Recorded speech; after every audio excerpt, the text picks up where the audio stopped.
Hi everyone, I'm Sharon Johal and this is Long Story Short. The Indian involvement at Gallipoli in 1915 is now a well-recognised fact.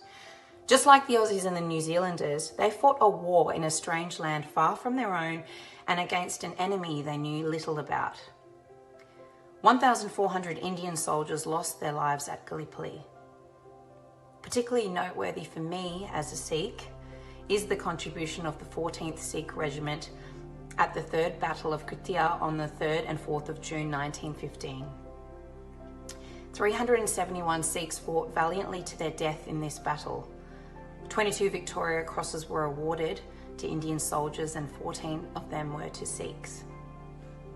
The commander of the Gallipoli operations, General Ian Hamilton, wrote to the Commander-in-Chief of the British Indian Army, paying tribute to the heroism of the 14th Sikh soldiers at Gallipoli. I'm going to read from his letter here now. In the highest sense of the word, extreme gallantry has been shown by this fine battalion. In spite of the tremendous losses, there was not a sign of wavering all day. Not an inch of ground was given up and not a single straggler came back.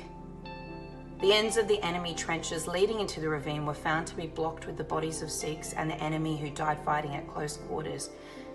And the glacier slope is thickly dotted with the bodies of these fine soldiers, all lying on their faces as they fell in their steady advance on the enemy.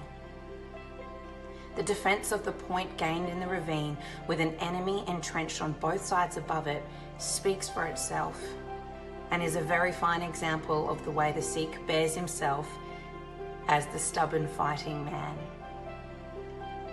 The history of the Sikhs affords many instances of their value as soldiers, but it may be safely asserted that nothing finer than the grim valour and steady discipline displayed by them on the 4th of June has ever been done by the soldiers of the Khalsa.